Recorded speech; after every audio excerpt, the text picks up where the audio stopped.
இந்த வீடியோ வந்து பார்த்தீங்கன்னா ஒரு முக்கியமான வீடியோ. இதில் ஏதோ ஒரு அந்த அடைப்பிருக்கின்ற மாதிரி சொல்லி இந்த வேலைன்னு சொல்லி ஆரம்பத்தில் சொல்லியிருந்தாங்க. அப்புறம் அதுக்கு அடுத்த நாள் இன்னையே எத்தனை முறை எத்தனை நாட்கள் எல்லாம் முன் பண்ணி கேட்குறீர்கள் என்னன்னு சொன்னால் இருந்தால் போல ரெண்டு முறை எனக்கு அந்த நெஞ்சுக்குள்ள மறுபடியும் அந்த அடைப்புக்கான விடுவர் அண்டு பின்னேரம் மாமா போனவர்.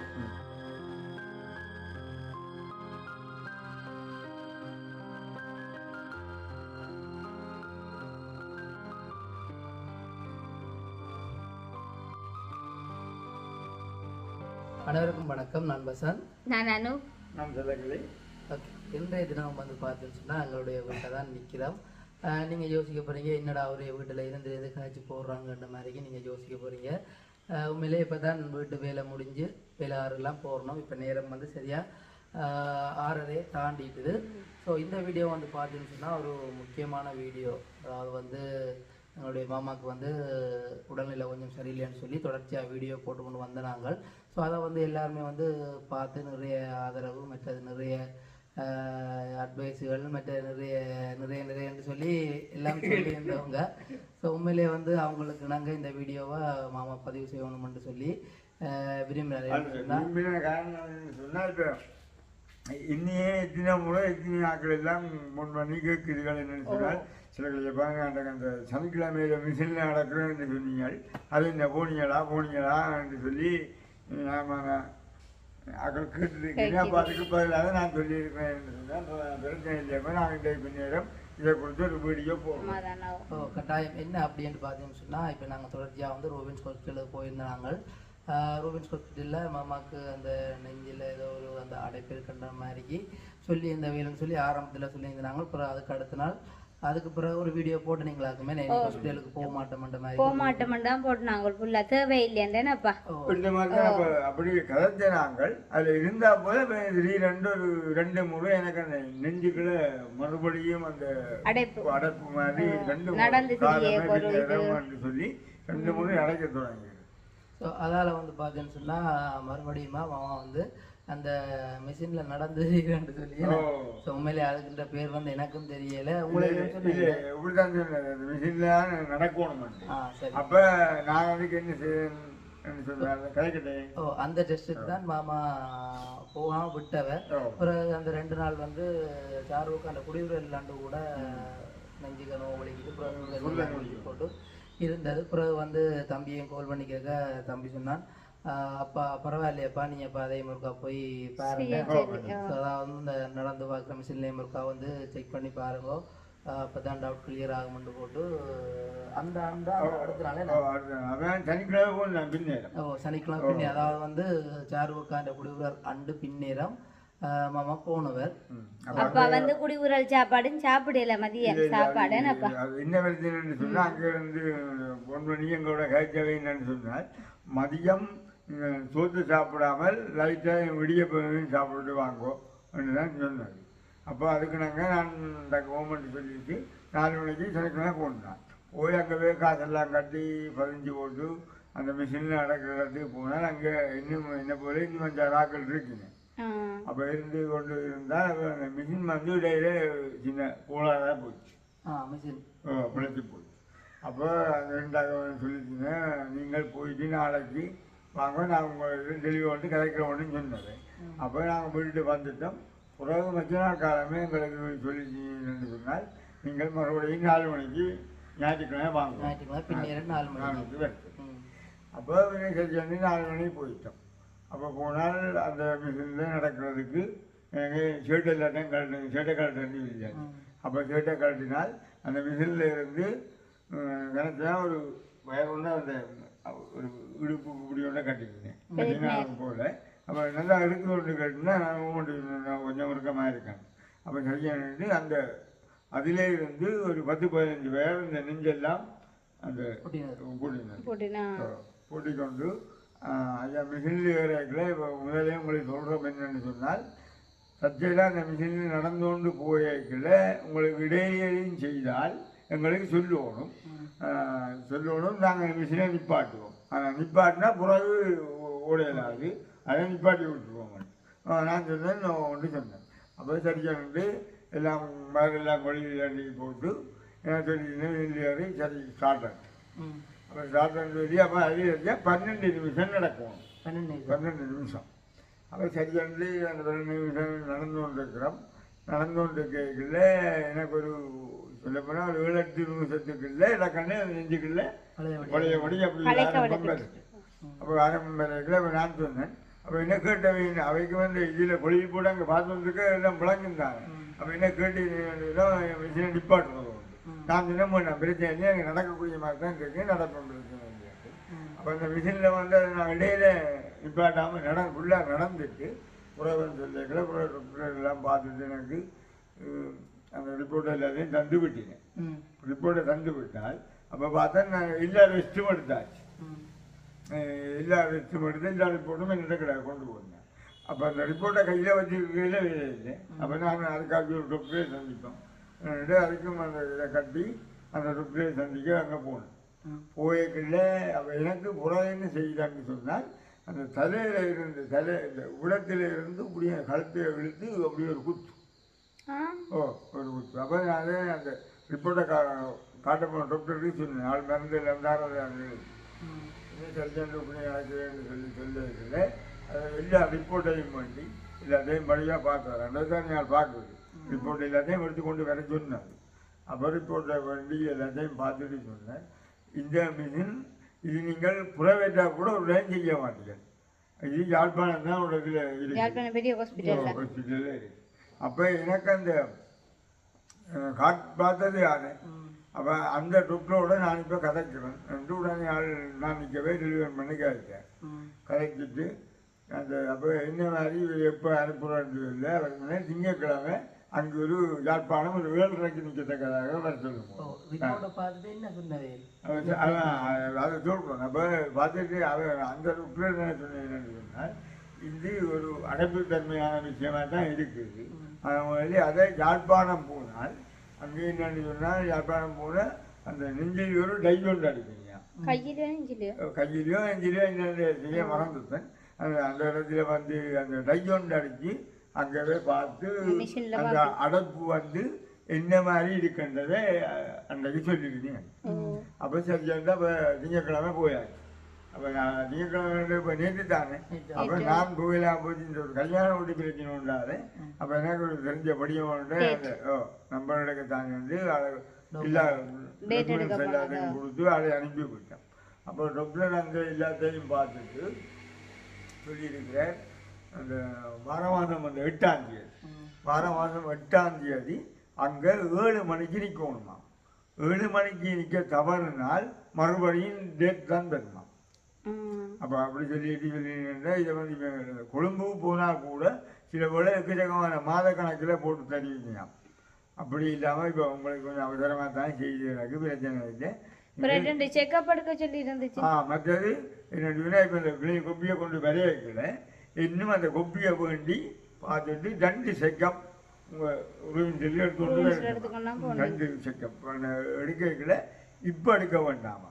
இப்போ 8ஆம் தேதி வரப்போகிறதாக இருந்தால் 5ஆம் தேதி 6ஆம் தேதி அந்த செக்கப்பை எடுத்துக்கொண்டு இப்பவே எடுக்க வேண்டாமா. கிடக்குதானே அந்த கிட்ட வந்து அந்த செக்கப்பையும் எடுத்துக்கொண்டு அங்கே வாங்குவோம். மற்றது மதுரைக்குள்ள வெள்ளைச்சேட்டு உடுப்போலையும் கொண்டு வாங்குவோம். வெள்ளைச்சேட்டு வெள்ளை சரம் அந்த இதுக்குள்ள கொண்டு பாக்குறேன்ப்பா இதுக்குள்ள செக் பண்ணி பாக்குறேன். அப்படி வேற ஒரு பிரச்சனையும் இல்லை. அந்த டை ஏதோ அடிச்சு அதை செக் பண்ணி அடைப்பு இருக்கும். அப்ப அடைப்பு இருக்கு. அப்போ அதுக்காகத்தான் இப்போ நான் இந்த வெள்ளைச்சேட்டு தர வேண்டிய இல்லைங்களா இல்லையா கேட்டேன். நான் ஒரு சில பேரை கேட்காது பிரச்சனை இல்லை ஒரு பயமும் இல்லையா இப்போ ஆப்ரேஷன் செய்ய மாட்டேன். இல்லை அப்படி இப்போ நான் சொல்லியிருக்காங்க ஆப்ரேஷன் இல்லை. சில வேளை அதிலே விளைச்சால் கடுமையாக அடைப்பு கிடப்பு அதாவது எடுக்க இல்லாத கட்டம் கிட்டம் வேண்டாம். அது இல்லாமல் மற்றபடி அதை எடுத்து என்ன மாதிரி என்ற விளக்கத்தை கேட்டால் தான் அதையும் பிற்பாடு தான் இது இந்த விளக்கம் என்னென்னு தெரியும். அதாவது வந்து இனி யாழ்ப்பாணம் அந்த 8ஆம் தேதி செக்க பிறகுதான் மாமான்ற முடிவு வந்து தெரியும். ஸோ வந்து ஆரம்பத்தில் சொல்லியிருக்காங்களாம் அந்த அடைப்பு எடுக்கக்கூடிய மாதிரி இருந்தால் பிரச்சனை இல்லை, இல்லாட்டி ஆப்ரேஷன் தான் செய்யணுன்ற மாதிரி சொல்லியிருக்கணும். மற்றது வந்து நீங்கள் இதுக்குள்ள எடுத்து குத்துறதுன்னா முதல்ல கொண்டு சொல்லல. அப்போ அது இல்லை இல்லை, அது கொஞ்சம் கிட்டடியாக தான் முதல்ல அப்படி துவங்கிச்சு. அப்போ அதை நான் டாக்டரோட கழிச்சேன். டாக்டரோட கேட்குறேன்னா அப்போ அதுக்கு நான் குளிசை இருக்கிறான்னு சொல்லி எடுத்து வந்து குளிசை தந்தை வைப்பேன். தந்தை எடுத்துட்டா வந்து நான் குளிச்சேன். எடுத்து வந்து குளிசை போட்டால் அப்போ கொஞ்சம் குறைஞ்சிருந்தேன்னு தான் சொல்லலாமல் இல்லாமல் அந்த முழுமையாக அது நிற்கி இல்லை, இடக்கடை இருந்துட்டு வேலை பார்க்குது. இதில் இருந்து குத்தி கொண்டே இருக்கிற இந்த நரம்பு வந்து சும்மா விடச்சு நிற்கிது. ஆமாம், இந்த நரம்பு அடைய விடச்சு நிற்கிது. தொட்டு பார்த்தா சும்மா சடன்னு அடிக்குது, நரம்பு வேகமாக வேலை செய்யுது. அப்படி செய்யுது, பிறகு வழியாக நிற்கிது. மற்ற உங்களை சொன்ன ஒரு வேலையும் செய்ய வேண்டாம்டா. அப்போ பாரமான உண்டு. பாரமான வேலை செய்ய வேண்டாம், நடக்கிறது தெரியாங்கப்பா. மற்றது மற்ற சைக்கிளும் போட வேண்டாம், இந்த இது இந்த ரெஸ்டாரண்ட் பார்க்க மாட்டோம் அதான் சொல்லி சொன்னது. அப்போ அதுக்கு பிறகு இங்கே நான் பெரிய அடைக்கிறதும் பிறகு தானே. இப்போ உங்களுக்கு அந்த ஆரம்பத்தில் வந்த மாதிரி நெஞ்சுக்குள்ள இப்போ இன்றைக்கு ஒன்றையும் காணையில்லை. என்ன கொஞ்சம் சொல்கிறது, இன்றைக்கு அப்படியே வச்ச ஒன்றையும் தன்மையாக காணையில்லை. ஆனால் அந்த தலைவலி மாத்திரம் அப்படி இருக்கு. அது ஒன்று இருக்குது சாலையை. அது இன்னும் இப்போ நைட்டுக்கும் போடுறதான குளிசை. இப்போ அன்றைக்கு தந்தை குளிசையை விட வேறு புறவையும் குளிசை எழுதி தந்துருக்கு. நான் தம்பிகிட்ட இரவு போல் ஃபோன் பண்ணி கேட்க அவனை கேட்டேன், என்ன தம்பி அப்பா இன்னும் அப்போ ஆப்ரேஷனுக்கு லூசி உனக்கு அப்படி ஒன்றும் பயப்படாதேடி, அப்படி ஒன்றும் இல்லை, முதல்ல அந்த மை போட்டு தண்டி பார்க்குறது என்ன மாதிரி அடைப்பிட்டு கொண்டு பார்த்து தண்டித்தான் பிறகு அடுத்த கட்டம் வந்து ஆப்ரேஷன் இதுன்றது நடப்படும். அதுவும் அப்பாவுக்கு அவ்வளோ தூரத்துக்கு வராது, அப்படி ஒன்றும் வராதுன்ட்டு அவனு மண்டைக்கிற கதைக்கும் போது சொன்னவன். எனக்கு நானும் யோசிச்சேன், அந்த வெள்ளை செடி சிறத்தை கொண்டு ஆரம்பத்தில் அப்படிதான் சொன்னது. ஸோ ஏதோ எல்லாம் நல்லதாகவே நடக்கும். ஸோ அப்படியான இது ஒன்றும் நடக்காது. மற்றது வந்து நாங்கள் எல்லாமே குணமாயிடும் கொண்டு போட்டு தான் ஹாஸ்பிட்டலுக்கு போக மாட்டோம்னா அந்த வீடியோ போட்டது. இல்லை, நானும் அப்படிதான் வேணுண்டு. இன்னைக்கு என்னது கொண்டு ஒரு பிரச்சனையும் இல்லை, கட் பண்ணுவோம் எனக்கு ஒன்றுமே செய்ய. ஆனால் அப்படி இதேக்கமாப்பா நிறைய பேர் கமெண்ட்ல சொல்லியிருந்தேன், இப்படி விடாது எங்கள் அப்பா அந்த செக்கப் இருக்கா செய்ய சொல்லி தான் அவர் முதலே போட்டிருந்தேன் கமெண்ட்ஸ்ல நிறைய பேர். சிலதுலையப்பா அப்படி விடாதீங்க, நீங்கள் அந்த அந்த நடந்து அந்த அதே இருக்கா செய்யுங்கோண்டு அதில் என்ன தான் விளங்கு மண்டு என்ன பிரச்சனைன்ற மாதிரி. ஆனால் அது எது நாங்கள் எதிர்பார்க்கல போன்ற மாதிரிக்கு ஒரு 2 முறை செய்ய துவங்கிடுது. அப்போ நான் அதோட விளைக்கிட்டு அந்த செக்கப் நிறைய பேர் எல்லாம் கால் பண்ணி கழிச்சிருந்தேன். நீங்கள் உண்மையாவே அதுக்கு பிறகு முகம் எல்லாம் மாறிட்டு ஒரு மாற்றம் உண்டு முகத்துல. இல்ல பாதி பயத்துல மற்ற கொஞ்சம் நித்திர குறைவா பாக்க என்னப்பா. நான் டிராவல் ஒலிம்பி வாரம்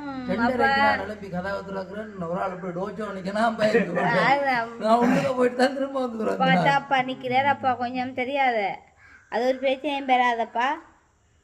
அது இரவு எழும்பி நின்றதுக்கான காரணம் முதல் நாள் களவு போனதுனால.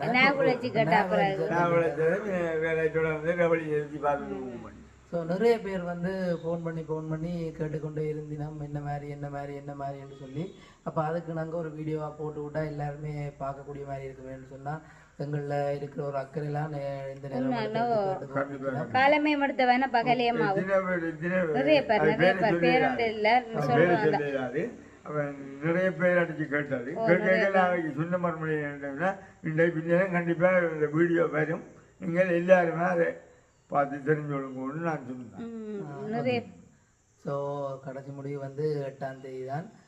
இன்னொரு அக்காவும் போட்டிருந்தா வாய்ஸ் மெசேஜ், இப்படி எங்களோட அப்பாவுக்கும் இப்படித்தான் நடந்தது, அந்த அடைப்பு ஏதோ எடுத்தாச்சு, அது ஒரு பிரச்சனையும் இல்லையான்னு சொல்லியிருந்தேன். இப்படித்தான் இப்படி உங்களோட மிஷின்ல நடக்க விட்டு அப்படித்தான் இப்படிலாம் பார்த்து ஒரு அடைப்பு ஏதோ எடுத்தது ஆமான்னு சொன்னா வாய்ஸ் மெசேஜ் போட்டு விட்டுருந்தா. அடைப்பு எல்லாம் எடுத்து அப்பாவுக்கு இப்போ ஒரு பிரச்சனையும் இல்லை, ஆனால் அப்பாவையும் வந்து கவலைப்பட வேணாமன்னு சொல்லுங்க, அதெல்லாம் ஒரு பிரச்சனையும் வராது, அதெல்லாம் மறைஞ்சிருமான்னு சொன்னேன். தேங்க்ஸ் அந்த அக்காவுக்கு உண்மையா ரொம்ப ரொம்ப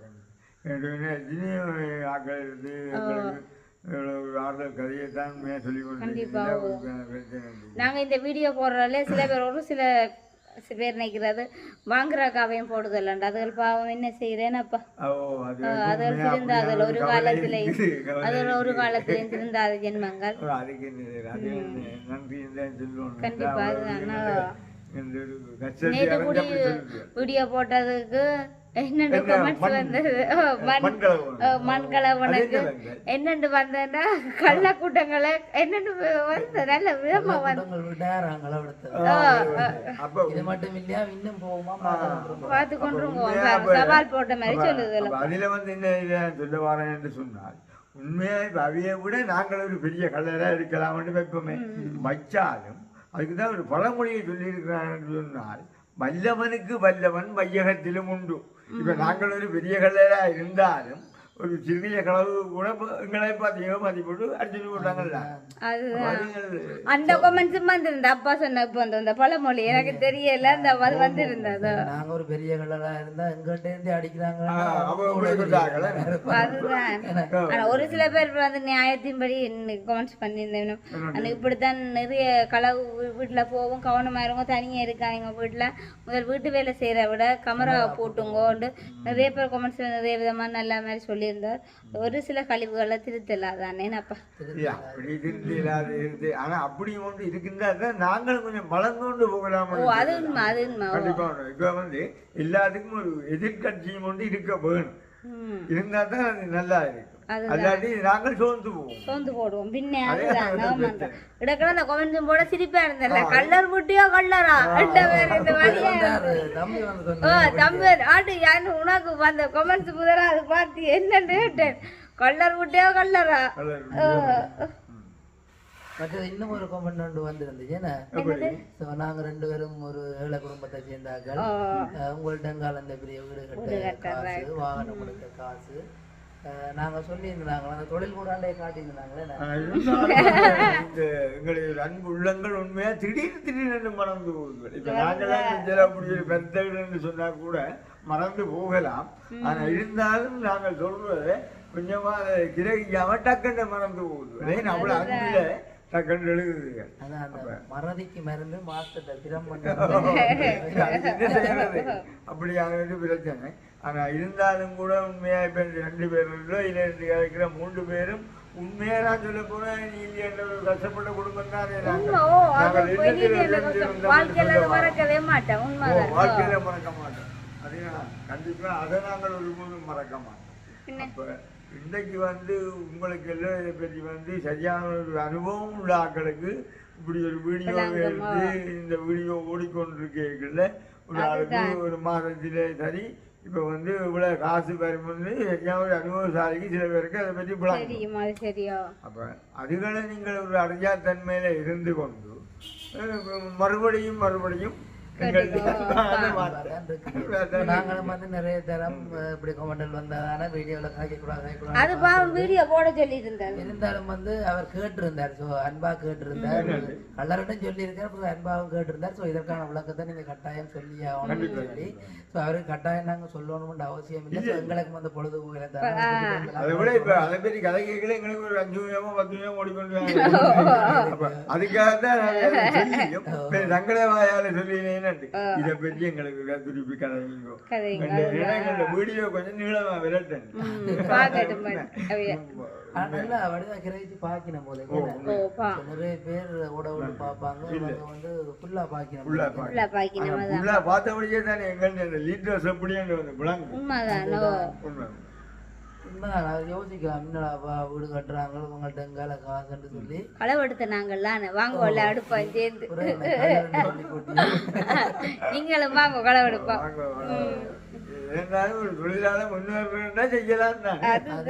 ஸோ யூடியூப் ஒரு களவுன்னு சொன்னா அதை நாங்கள் தொடர்ச்சியாக செய்ய ஆசைப்படுறோமே சொன்னா அதுல வந்து எங்களுக்கு போதுமான அளவு இன்கம் பெறபடியா அதை நாங்கள் தொடர்ச்சியா செய்யறதுக்கு ஆசைப்படுறோம். ஸோ அதை பற்றி இப்போ இவ்வளவுக்கு இப்படி சொல்லி எழுதுகிறார்கள்.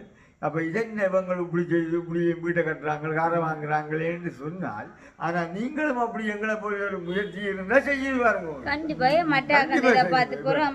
நீங்க பாருங்க, அதை நீங்கள் ஒழுங்கான முறையில செய்து ஒழுங்கான முறையில விளைவிக்குது. அப்ப எங்களுக்குள்ள வருமானம் உங்களுக்கும் பெறத்தானே போகும். நீங்களே ஊமையா கதைக்க மாட்டீங்க. ஒரு ஆதங்கமான குமாண்டிகள் அப்படியான ஆக்களை கதைக்கிறாரு. நீங்கள் எங்களை விட நல்ல கதை கதைப்பீங்களே. நீங்களும் ஒரு சேனல் ஓபன் பண்ணி செய்து பாருங்க. நீங்க செய்யற தொழிலை விட உங்களுக்கு இது கை கொடுக்கும் அப்படியான ஒரு தொழில். நீங்கள் விளையாட்டில் இருந்தாலும் சரி எங்கே எந்த உழைச்சாலும் சரி அதை விட இந்த ஊருக்கு நாங்கள் இப்படியான ஒரு முயற்சியில் உழைச்சி கொண்டு தான் இருக்கிறோம். கண்டிப்பாக உழைச்சி தான் இருக்கிறோம். அது உழைக்கையிலேயே இருந்தால் இன்னைக்கு நாங்கள் இந்த முயற்சிக்கு வரவும் இல்லை செய்யவும் இல்லை. நீங்கள் அந்த அண்டை கட்டியல் என்னன்னு சொன்னால் நீங்கள் அண்டை கிடாப்ப ஏழையா தான் இருந்தீர்கள். அவன் 100க்கு 100 அது உண்மை 100க்கு 100 அது உண்மை. அதை நாங்கள் மறக்கவும் இல்லை, கண்டிப்பாக மறக்காதபடியா தான் இத்தனை ஏழையர்களை நாங்கள் சந்திச்சு எங்களால் முடிஞ்ச உதவியில செய்து கொண்டும் பாருங்க. அப்போ அப்படியான ஒரு நிலைமையில் இருக்க அதை ஒன்றையும் யோசிக்காமல் கதைக்கிறீர்கள். கதைச்சாலும் நான் மறுபடியும் சொல்ல வர என்னென்னு சொன்னால் கண்டிப்பாக நீங்கள் ஒரு சிறு தொழில் செய்து கொண்டிருந்தால் அதை கையை விட்டுட்டு இப்படி ஒரு யூடியூபராக மாறுங்க. யூடியூபராக மாறி நல்ல கதை நல்ல பாட்டுகளை பாடுங்க. ஆனா என்ன அந்த மனசு வந்து சுத்தமா இருந்தா தான் இதுலயும் வந்து வெற்றி பெற முடியும். கீழ்த்தனமான மனசோட யூடியூப் திறந்தாலும் சரி என்ன திறந்தாலும் சரி உங்களுடைய வாழ்க்கை அடிமட்டத்திலாம் இருக்கும். அடுத்தவனுக்கு பின்னால புறணி பேசுறதை விட்டுட்டு நீங்க வாழ்க்கையில என்னென்ன முன்னேறலாம்ன்றதை பற்றி யோசிங்க. கட்டாயம் ஏதோ உங்களால் முடிஞ்ச உதவியை நாங்கள் உங்களுக்கு செய்வோம். எத்தனையோ பேருக்கு நாங்கள் மறைமுகமாக செய்து கொண்டிருக்கோம். அதே மாதிரி நீங்களும் எங்கள்கிட்ட இந்த யூடியூப்பை பற்றி எதுவும் அறிஞ்சு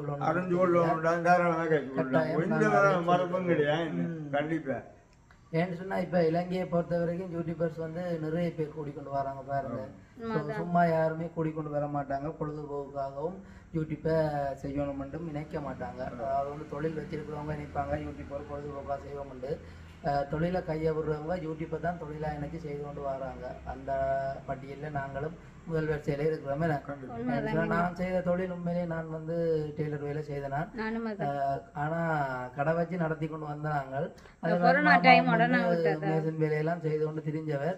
ஆனா ஒரு நாள் மேசன் வேலையை மாத்திரம் இல்ல கனவேலை மேசன் வேலை செய்தோம், தேங்காய் வியாபாரம் செய்தோம், மரக்கறி வியாபாரம் செய்தோம். உண்மையா நீங்க எங்களை கேட்டதுக்காக இணங்க உண்மையா கதை கேட்கறது சந்தோஷமா தாங்க. அப்படி நாங்க செய்யாத அது இதண்டு இல்லை செய்யாத தொழிலே கிடையாது.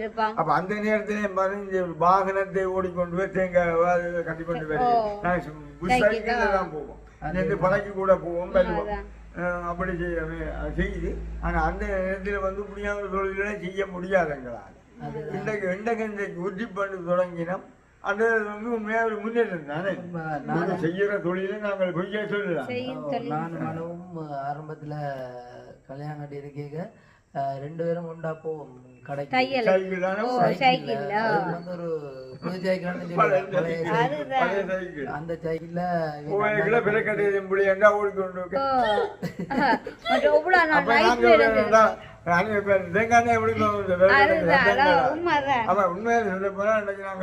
நீங்க சொன்னதுக்கு நாங்கள் அத்தனையே நான் யோசிச்சு பார்க்கணும். ஒரு நாளும் பழசே மறக்க மாட்டோம். அந்த சைக்கிள்ல போவோம். தையல் வேலை என்று சொன்னா அப்படிதான் வேலையில் வரும்.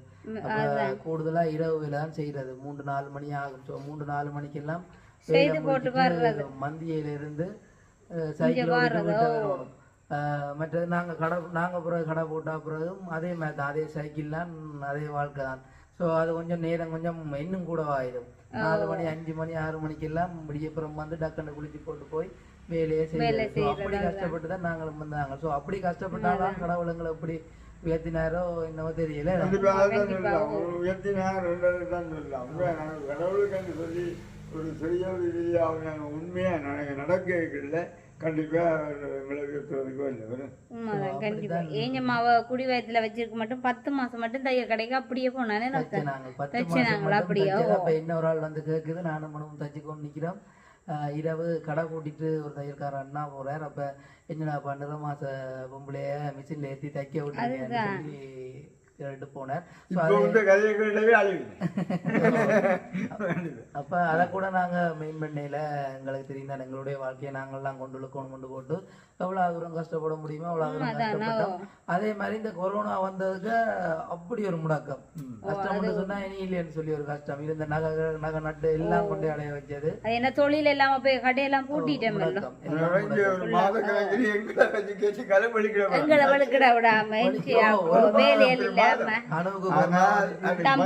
தம்பிக்கு வந்து எனக்கு கொரோனா அம்மாக்கும் மடக்கியாச்சு கொண்டே செக் பண்ணது செக் பண்ண செக் பண்ணது ஒன்றும் இல்லை ஒன்றும் கிடைக்கல இல்லை. உண்மைதான். அப்படியான நிலைமை. அப்போ இன்றைக்கு நாங்கள் அப்படி இருந்த நாங்கள் அன்றைக்கு 10 மாதத்தில் கூட டெய்லர் கடையில் தச்சு கொண்டு இருந்தவன் இன்றைக்கு பாருங்க ஒரு கடவுள்ன்ற செயலை இன்றைக்கும் இந்த மாதத்தில இருந்து கமராம பிடிச்சோண்டு முன்னேற்றத்தை கொஞ்சம் சிந்திச்சு கண்டிப்பா அந்த மாதத்தில தச்சு கொண்டு இன்றைக்கு இந்த மாதத்தில கமராம 9 மாதத்துல 9 மாதத்துல கமரா பிடிச்சி சிரிச்சு கொண்டு அப்படி இருக்கு. எல்லாத்தையும் கடவுளுக்கு தான் கடவுளுக்கு தான் நன்றி சொல்லுவோம். கட்டாயம் நீங்களும் கடவுள் மேல நம்பிக்கை வச்சு நல்ல ஒரு தொழில் கடல் என்னன்னு சொல்றது, இது ஒரு கடல். இதுல வந்து முறையா விலை வீச தெரிஞ்சவங்க மட்டும்தான் மீனை பிடிக்கலாம். அதுக்கான ஆயத்தங்கள் நிறையவா இருக்கணும், அதே சிந்தனைகளோட இருக்கணும். கட்டாயம் நீங்களும் செய்யுங்க, உங்களுக்கு நல்ல ஒரு பலனை கடவுள் தருவார், கட்டாயம் தருவார். அதை நீங்க செய்து பார்த்து கொண்டு உங்களை மனதை சிந்திச்சு பாருங்க. இப்படித்தானே ஒரு தொழிலை செய்து இப்படி வீட்டை கட்டுறாங்க, காரை வாங்குறாங்க. எங்களுக்கு ஒரே பணம் அனுப்பி கொண்டிருக்கிறோம், எங்களுக்கு கை கால் இல்லையே. உண்மைதான். வெளிநாட்டுல இருக்கிறவங்க கூட இங்க இருந்து கொண்டு இப்படி பெரிய வீடுகள் பெரும்பாலும் சின்ன சின்ன வீடுகள்லாம் கட்டி கொண்டிருக்கிறோம். ஸோ அப்படி இருக்கிற அவங்க வந்து எங்களுக்கு காசு அவங்கண்ட பணத்துல வீடு கட்டுறோம் நிறைய கொண்டு வருது. வெளிநாட்டுக்கார பணத்துல வெளிநாட்டுக்காரன் இல்ல மற்ற ஜனங்கள் இங்க இருக்கிறாங்க சொல்றேன். என்ன அறியத்தன்மையாலதான் இப்படி பிளம் முடியல. ஏன் அடுத்தவரை பார்த்து இப்படி யாரு கிடைக்காது. நீங்களும் தொழிலை செய்யுங்க, முன்னேற்றமா பார்த்து புறாப்படுற விட்டுட்டு போட்டி போடுங்க. நானும் செய்யறேன். அதுதான் உண்மையிலே ஒரு மனுஷருக்கு அழகு, அதுதான் உங்களை உயர்த்தும். தாழ்த்தப்பட்டு தான் எப்பயுமே இருப்பீங்க. கட்டாயம் அந்த கொமெண்ட் எழுதுற அண்ணா எப்பயுமே தாழ்த்தப்பட்டு தான் இருப்பாரு. அப்படியான ஒரு செயலான எங்களுக்கு செய்து கொள்வார. உண்மையிலே அந்த தந்த கஷ்டத்தின் நிலைமையில நாங்க பார்த்தாலும் வந்து அந்த அளவுக்கு நான் சொல்றேன் என்று சொன்னால், இதை பார்த்து நீங்கள் கவலைப்படாமல் சந்தோஷத்தோட நீங்கள் நல்ல இளமையை பார்த்து இந்த தொழிலுக்கு ஆரம்பிங்க. நாங்களும் வந்து இந்த மற்ற யூடியூபர்ஸ் மாதிரி நீங்க கேட்கறதுக்கு பொய்யான தகவல் தர போறதும் இல்லை. பண்ணுங்க, நாங்க உங்களுக்கு நாங்க என்ன மாதிரி வளர்ந்தோமோ அதே மாதிரி உங்களுக்கு சில அறிவுரைகளை சொல்லுவோம். நாங்க கூட அந்த நேரம் சில யூடியூபர்ஸை கேட்கல, எங்களுக்கு அந்த முறையான தகவல் வந்து வரையில. ஸோ இதால மினக்கட்டா ஒரு பிரயோஜனம் இல்லைன்ற மாதிரி தான் அறிஞ்ச நாங்கள். பிறகு போக தான் எங்களுக்கும் தெரிஞ்சது. கட்டாயம் நீங்களும் வந்து முன்னுக்கு வரணும், நல்ல மாதிரி வாழணும் பண்ணச்சிங்கன்னு சொன்னால் நீங்களும் வந்து யூடியூப் பண்ணுறதுல வந்து செய்யுங்க, உண்மையாக இருங்க, கட்டாயம் முன்னுக்கு வருவீங்கன்னு சொல்லிக்கொள்கிறோம். சொல்கிற அளவுக்கு பெரிய ஆக்களும் இல்லை, ஏதோ நாங்கள் பெரியாக்கள் வரையில நீங்கள் எங்களை இதை பற்றி கேட்டுக்கொண்ட முறையில் கண்டிப்பாக இதை நாங்கள் உங்களுக்கு தெரிவிக்க தான் வேணுமே. ஓகே, அதிலே நாங்கள் மற்றது உங்களுடைய ஒரு கோவிச்சு கொண்டு கூட சொல்லி சந்தோஷமாக தான் சொல்றோம். மற்றது நீங்கள் போடுறீங்க கொமெண்டில், போடுற கொமெண்டை நீங்கள் அழைக்கிறீங்க, உங்களுடைய ஒரு கொலை இருக்கிற அப்படியா தான் நான் கொமெண்டை அழைக்கிறீங்க அந்த மாதிரி நீங்கள் சொல்கிறீங்க. உண்மையிலே வந்து அந்த கொமெண்டுகளை பார்க்க நிறைய பேர் வந்து என்னென்னு சொல்கிறேன், எங்களோட வீடியோ பார்த்துட்டு எங்களோட கொமெண்டுகளுக்காக போய் பார்க்க போவேக்கில்ல, அது எங்களை பொறுத்தது. ஸோ எங்களுடைய வீடியோக்கு வர்ற பேட் கொமெண்டை வந்து நாங்களே வந்து ரிமூவ் பண்ணுறோம். வேணும்னு சொன்னால் அதை பார்க்க ஒரு மனசுக்கு ஒரு கசப்பாகவும் இருக்கு. மற்றது வந்து போடுற பேட் கொமெண்ட் ஏசி எல்லாம் போடுறீங்க. மற்றது வந்து ஒரு கொமெண்ட் உண்டு. ஸோ என்னன்னு சொல்றது, யாரோ என்ன பேசி போடுறீங்கன்னா பிறகு அந்த கொமெண்ட்டுக்கு நான் ஒரு ஐடி ஒன்று திறந்து அவையில ஒரு கெட்ட வார்த்தையாளர் அப்படி ஒரு விளையாட்டுகள் நடந்து. ஸோ கட்டாயம் அப்படியெல்லாம் பண்ண மாட்டோம். பண்ணினா அது மனசதிக்கு அழகு இல்லைன்னு சொன்னால் அப்படியான ஒரு கொமெண்ட்களை தான் போட்டு கொண்டிருக்கணும். ஸோ அதுக்கும் எனக்கும் எந்த ஒரு சம்பந்தம். நிறைய பேர் வந்து உங்களை தான் நினைச்சிருக்கணும். அந்த கொமெண்ட் நாங்கள் வந்து அப்படியே பிளாக் பண்ணிட்டோமே, நான் இப்போ உங்களை வராத வந்து பிளாக் பண்ணிட்டோம். ஸோ நாங்கள் அப்படியான ஆக்களும் இல்லை, அப்படியெல்லாம் கழுத்தனமாக அவசியமும் இல்லை. ஏதோ கொமெண்ட் போடுற நீங்களே வந்து கொஞ்சம் சிந்திச்சு முன்னுக்கு வர பாருங்க, அதான் எங்களால் சொல்லக்கூடிய. அதாவது இப்போ நாங்கள் தாழ்ந்து போகிறதும் இல்லை, ஒன்றும் இல்லை. நீங்களும் உங்களோட மனசே மூத்தியாக்கி கொண்டிருக்கிறீங்க வச்சு. சரி ஓகே அப்போ நாங்கள் நிறைய நேரம் காய்ச்சி கொண்டிருக்கிறோம். கண்டிப்பா அடுத்த கட்டம் அப்பாக்கு என்னென்ன இது நடக்குதோ கண்டிப்பா வீடியோ பதிவு செய்யலாம். 8ஆம் தேதி வரைக்கும் வெயிட் பண்ணி கொண்டிருக்கிறோம். மற்ற அந்த 2 ட்ரீட்மெண்ட் இது செய்யணுமாப்பா, செக்அப் நாங்கள் படி 5 மணிக்கெல்லாம் போகணும். 8 மணிக்கு 8ஆம் தேதி சொன்னா 7 மணிக்கு அங்க நிக்கணுமா, 7 மணிக்கு கொஞ்சம் தவறுனாலும் அடுத்த டேட் எடுத்து அப்ப கோயிலுக்கே போவோம். அதுக்கு எனக்கு கொண்டு போயிருக்கும் போல.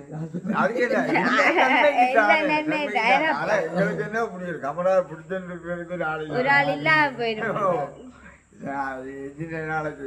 எல்லாம் கொஞ்ச நாளே தான். அதுதான் இப்ப அந்த நேரம் எல்லாம் நாங்கள் இரவாயினா யோசிச்சு கொண்டு படப்போம் பிடிக்க வேலையிடாப்பாண்ட மாதிரி தான் யோசிச்சு கொண்டு படக்கிறது. இந்த வெயிலுக்கு மேசம் வேலைன்னு சொன்னா அப்படி ஒரு நாங்கள் அந்த கொரோனா கூட்டம் எங்க மண்புட்டிக்க வேலைக்கு போட்டோம். சாமான் சொன்னா இங்கேருந்து ஒரு 2 கிலோமீட்டர் 1 கிலோமீட்டர் அளவு தூரம் அப்படி வேலை செய்து கஷ்டப்பட்டு நாங்கள் ஏதோ கடவுளுங்களை கடவுளுக்கு தான் எப்பவுமே நன்றி சொல்லணும்.